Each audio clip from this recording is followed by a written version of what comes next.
क्या आप जानते हैं कि भारत का तीसरा सबसे बड़ा जमीन मालिक वक्फ बोर्ड है?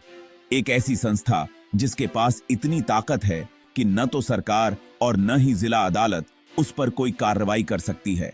सुप्रीम कोर्ट भी बस कुछ ही मामलों में दखल दे सकता है। लेकिन क्या वक्फ बोर्ड वाकई इतना शक्तिशाली है या यह कुछ और है?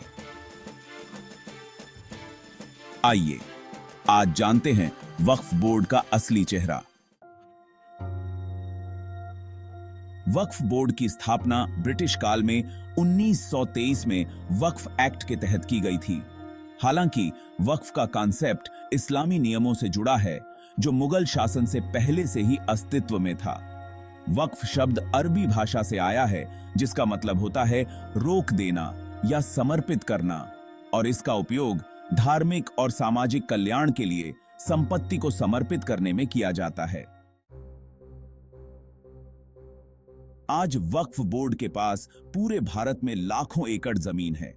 यह जमीनें मुख्यतः धार्मिक स्थलों, मस्जिदों, दरगाहों और मदरसों के लिए सुरक्षित की गई थीं।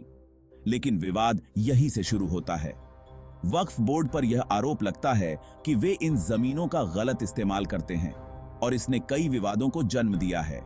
इसे लेकर कई बार जमीन हड़पने के आरोप भी लगे हैं। वक्फ बोर्ड के पास देश भर में लगभग 6 लाख एकड़ से भी ज्यादा जमीनें हैं। इसने इसे भारत का तीसरा सबसे बड़ा जमीन मालिक बना दिया है। इसकी ताकत इतनी है कि ज्यादातर मामलों में यह स्थानीय अदालतों की पहुंच से बाहर रहता है। हालांकि सुप्रीम कोर्ट कुछ मामलों में इसकी समीक्षा कर सकता है। हाल ही में मोदी सरकार ने वक्फ बोर्ड में कुछ बड़े बदलाव लाने की योजना बनाई है। इन बदलावों का मकसद वक्फ संपत्तियों के पारदर्शी प्रबंधन और देश की संपत्ति पर सरकार का अधिक नियंत्रण सुनिश्चित करना है। मोदी का यह रिफॉर्म केवल प्रशासनिक नहीं बल्कि सामाजिक और राजनीतिक दबाव का भी परिणाम है। आरएसएस भी इन बदलावों का समर्थन करता है और इसे जमीन हड़पने से रोकने का एक महत्वपूर्ण कदम मानता है।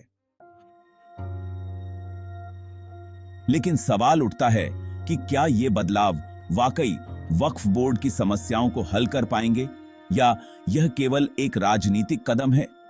आने वाले समय में इन सुधारों का वक्फ बोर्ड और आम जनता पर क्या प्रभाव पड़ेगा, यह देखना बाकी है। ये बात देखना खान थी।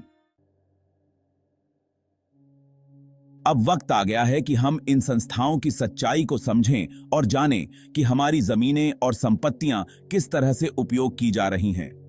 क्या मोदी का यह रिफॉर्म सही दिशा में कदम है या यह केवल सत्ता का एक और खेल है?